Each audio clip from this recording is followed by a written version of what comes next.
లడ్డూలో ముమ్మాటికి కల్తీ జరిగిందన్నారు బీజేపీ ఎమ్మెల్యే విష్ణుకుమార్ రాజు. 68 లక్షల కిలోల నెయ్యిని కల్తీ చేసి హిందువుల మనోభావాలను దెబ్బతీశారని మండిపడ్డారు. విశాఖ గీతం యూనివర్సిటీ భూముల విషయంలో విపక్షాలు అసత్య ఆరోపణలు చేస్తున్నాయని విమర్శించారు. ఎన్నో విద్యా సంస్థలకు, పరిశ్రమలకు భూములు కేటాయింపు రాష్ట్ర ప్రభుత్వం చేస్తుందన్నారు. విద్యను అందించే గీతం యూనివర్సిటీ ఈ భూమిని క్రమబద్ధీకరణ చేయడం తప్పు కాదంటున్న ఎమ్మెల్యే విష్ణుకుమార్ రాజుతో మా ప్రతినిధి Raju face to face. Tirumala laddu కల్తీ వ్యవహారంపై అటు సిట్టు రిపోర్ట్ ఇచ్చినటువంటి నేపథ్యంలో ఇప్పుడు వైసీపీ అసలు ఎలాంటి కల్తీ జరగలేదని టీడీపీ మీద, కూటమి పార్టీ మీద తీవ్రమైనటువంటి ఆరోపణలు చేస్తుంది. ప్రస్తుతం మనతో ఎమ్మెల్యే విష్ణుకుమార్ రాజు గారు ఉన్నారు. సార్, అసలు ఏంటి సిట్ ఇచ్చినటువంటి నివేదికలో ఏముంది? ముఖ్యంగా వైసీపీ ఇప్పుడు అసలు ఎలాంటిది జరగకపోయినా కావాలన్నా మా మీద దుష్ప్రచారం చేస్తున్నారని ఎదురుదాడి చేస్తున్నటువంటిది అయితే ఉంది. ఏమంటారు అసలు దీని మీద? అది వాస్తవానికి చాలా విరుద్ధంగా మాట్లాడుతున్నారు వైసీపీ వారు. ఎందుకంటే కల్తీ జరిగిన మాట 100% కరెక్ట్. కల్తీ మాత్రం జరిగింది. ఆ జరిగిన కల్తీని పట్టుకోవడంలో ల్యాబ్స్లో వచ్చిన ఇన్ఫర్మేషన్ ప్రకారము అది ఒకవేళ ఏదైనా యానిమల్కి సంబంధించిన ఫ్యాట్ అయితే <10% కనుక అయితే మేము ఇన్వెస్టిగేషన్స్లో దొరకదు అని చెప్పి వాళ్ళు ఏదో పేపర్స్లో చదివిన మాట. But I'm not a specialist to know what is happening. దానిపైన మరి కల్తీ మాత్రం జరిగింది, దాంట్లో డౌట్ ఏముంది?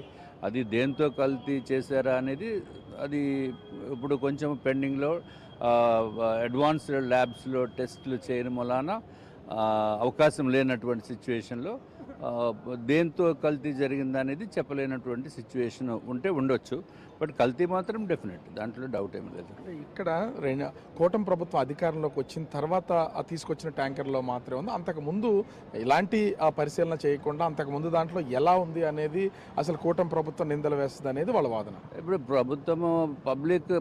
ప్రభుత్వం నిందలేయటం కాదండి. వాస్తవానికి కంప్లీట్గా ఎప్పుడైతే 2019 తర్వాత ఏదైతే లడ్డూస్ విషయంలో చూస్తే అది ఇదివరకు తిరుమల నుంచి స్వామివారి లడ్డు అంటే కనీసం 10 రోజులు కూడా ఏమీ అయ్యేది కాదు. ప్రజలందరికీ తెలుసు, అంత ఫ్రెష్గా ఉండేది.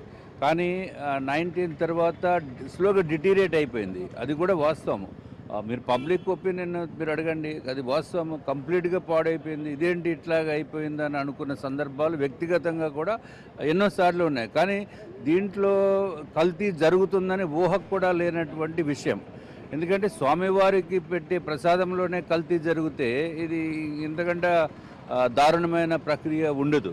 సో ఎవరైనా ఏదైనా కక్కుర్తి పడితే అది వేరే విషయం, కానీ వేరే దాంట్లో ఉంటుంది. కానీ స్వామివారి దగ్గర ఇట్లా చేస్తారనేది మాత్రం ఊహించలేదు.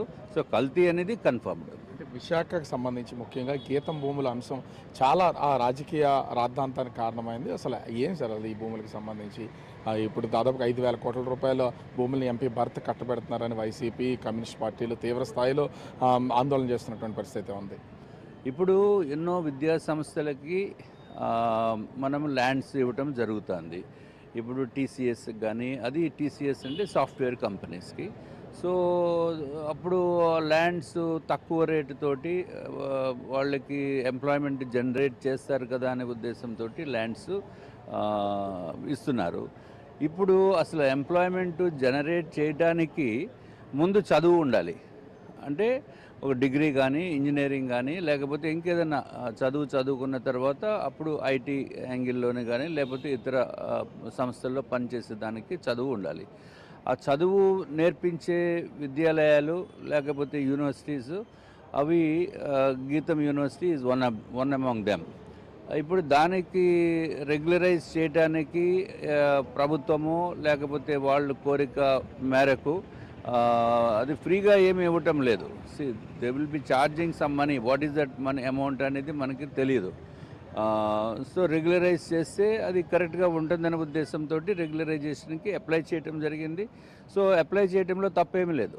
ఇప్పుడు దాంట్లో తప్పు ఏముంది అప్లై చేయటంలో? అది రొటీన్గా బిఫోర్ టేకింగ్ ఎనీ డెసిషన్ అది టెక్నికల్గా ఏ ల్యాండ్ అయినా సరే ప్రభుత్వం ల్యాండ్ కనుక ప్రైవేట్ వ్యక్తులు మేము దీనికి మాకు కావాలి అని అంటే వాళ్ళు జీవీఎంసీకి ఇన్ఫామ్ చేయాలి. అట్లీస్ట్ జీవీఎంసీ ఇక్కడ మనకుంది, వేరేజ్ అదర్ ప్లేసెస్లో అయితే గ్రామ పంచాయతీలకి లేకపోతే మున్సిపాలిటీస్ అయితే మున్సిపాలిటీస్కి వాళ్ళు ఇంటిమేట్ చేస్తారు. This is procedural issue. కాబట్టి ఐ డోంట్ థింక్ ఇది పెద్ద ఇష్యూ కింద చేయటము అంత నెసెసిటీ ఏం లేదు.